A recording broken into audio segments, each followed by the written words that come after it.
Bom dia a todas e a todos. Satisfações. Estamos começando nosso período, né? Nosso módulo e nós começamos esse nosso conteúdo de história a partir de agora com o fim da Idade Média e o início da chamada Idade Moderna, em termos econômicos, o fim do feudalismo e a passagem para o capitalismo. Esse Esse conteúdo que nós vamos tratar a partir de agora, nós vamos falar aí um pouco, vocês, sobre as transformações estruturais que se deram na sociedade ocidental a partir aí do século XIV, do século XV, até o século XVIII, que é o chamado período de transição do feudalismo para o capitalismo. Então, nós vamos, a partir de agora, nesse nosso conteúdo, tratar justamente dessas transformações. E para tal, eu compartilho com vocês o PowerPoint para que a gente possa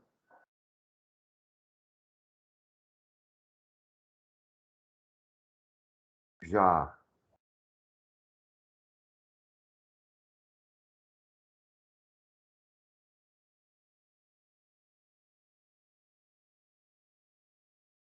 tentando achá-lo aqui.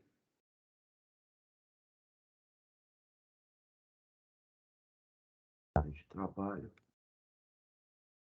Fim da Idade Média. Então,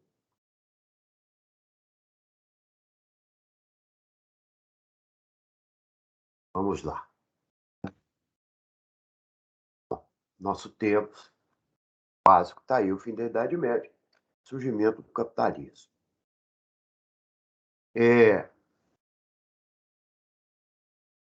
O mundo ocidental, europeu, naturalmente, né? Nós estamos falando de Europa, ele, ao final aí da chamada Baixa Idade Média,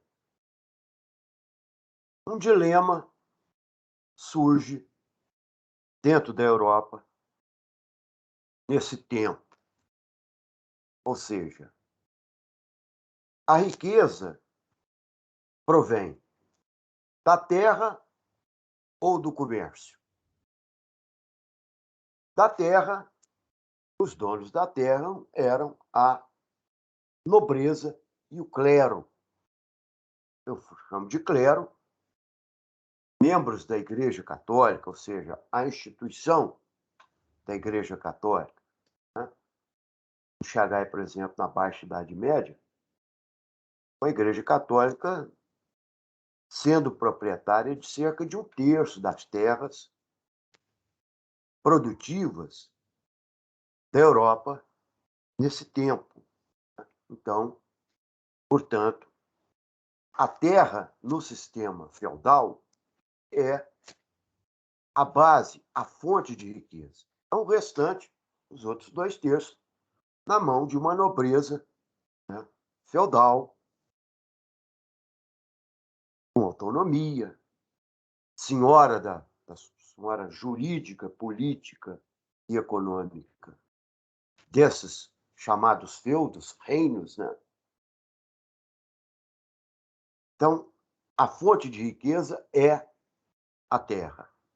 Mas já existe a atividade comercial na medida que surgem, né, a partir das cruzadas, um novo indivíduo que agora não aceita mais ser nem servo e também não é nobre, também não é membro da Igreja Católica. Esse indivíduo vai se dedicar justamente a uma atividade econômica que, durante a chamada Alta Idade Média, entrou em decadência, que é o comércio. Ou seja, comercializar, ser aquele que busca o produto de quem produz, das corporações de ofícios, e vende nos mercados, né? Os mais variados mercados, pela Europa afora.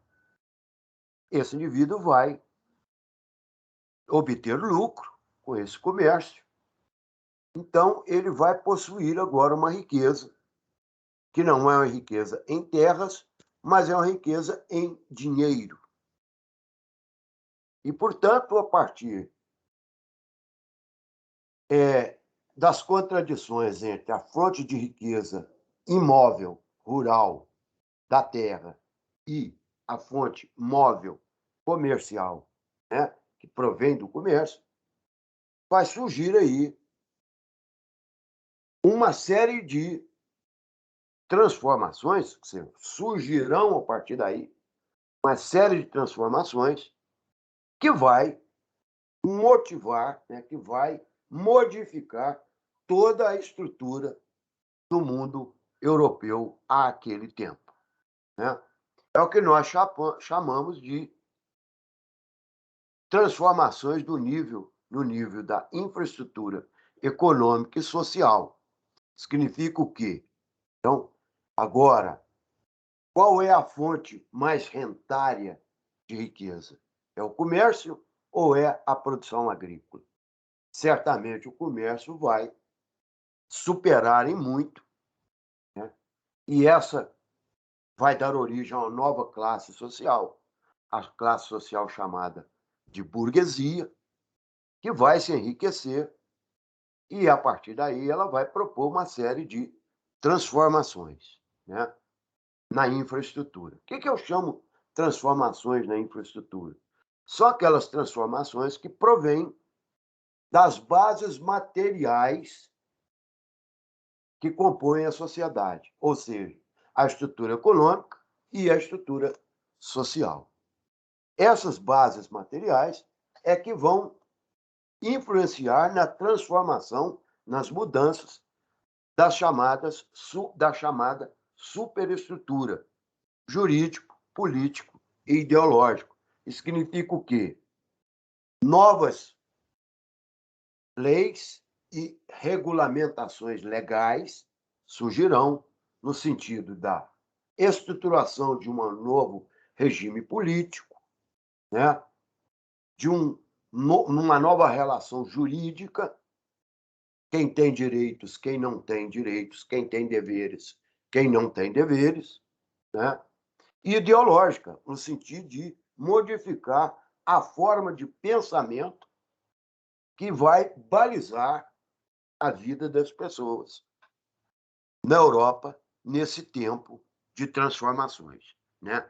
Nessa transição da Idade Média para a chamada Idade Moderna, né? Tudo aquilo que compõe o chamado feudalismo é considerado o velho, o ultrapassado. Tudo aquilo que compõe o novo é considerado o capitalismo, né? Portanto, o novo é a proposta de transformação social, política e ideológica, né? Então, você sai de uma economia agrária para uma economia agora comercial e manufatureira. Explico para vocês, essa economia comercial é a economia provinda, né? O dinheiro provém do comércio, né?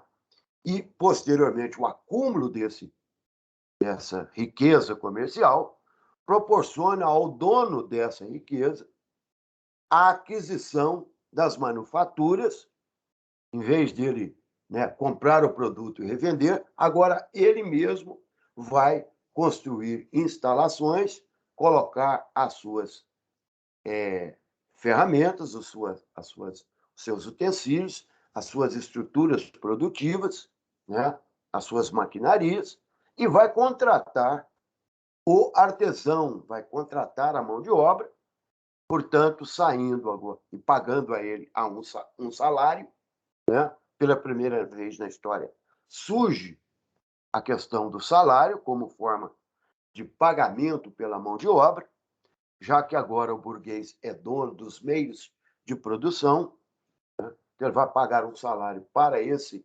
artesão, trabalhador, produzir para ele, e ele será o dono de todo o processo produtivo, né? Mantendo essa mão de obra assalariada e acumulando riqueza de tal forma que aí, a partir do século XVIII, né, ele passa de uma manufatura para a chamada indústria. Então, é o tempo de transição dessa economia agrícola para uma economia agora comercial e manufatureira e, para frente, industrial. Para tal, né, essas transformações vão atingir o que nós chamamos, né, a estrutura político-jurídica. Né? Essa estrutura político-jurídica ou jurídico-política é o chamado surgimento dos Estados nacionais. Significa o quê? A centralização de poder, então, aquela nobreza perde poder e centraliza poder político para um monarca. Esse monarca, né, ele vai se assegurar de ter todo o poder sobre o Estado a partir não só de um acordo com essa nobreza e com o clero que né, o fundamenta, o lhe dá suporte, e ainda em teorias do chamado direito divino, né, que nós vamos trabalhar isso para frente um pouco mais. Outra transformação no sentido produtivo, né, na aquisição da riqueza, é o chamado expansionismo marítimo comercial. Isso significa que os mercados comerciais agora não bastam mais os mercados locais ou mercados regionais. Eles se tornam mercados, né? Esse desenvolvimento do comércio vai proporcionar o chamado mercado internacional. E para tal, né, países como, né, os países ibéricos, Portugal e Espanha, vão empreender a chamada internacionalização comercial, a princípio para as Índias, né, ou para o Oriente, genericamente chamado de Índias, né, buscando internacionalizar, incorporar esses mercados orientais ao mercado europeu. Né? Então, é o chamado pioneirismo ou expansionismo marítimo comercial. Consequentemente, vão chegar a descobrir novas terras e integrá-las ao processo comercial europeu, que é a colonização no continente americano, né, baseado na mão de obra escrava, né, enquanto na Europa transformava-se a mão de obra servil em mão de obra assalariada, no continente americano introduzia-se a mão de obra escrava, né, reproduzia de novo a mão de obra escrava, agora a mão de obra escrava africana, né? E o mercantilismo, que não é considerado uma doutrina econômica, porque em cada local, né, em cada país, cada Estado nacional, ele tinha uma configuração diferenciada, mas, no entanto, possuía bases comuns, né, normas comuns para essa chamada relação de doutrina econômica, orientação de normas econômicas, que nós vamos falar mais tarde, quando falarmos do mercantilismo.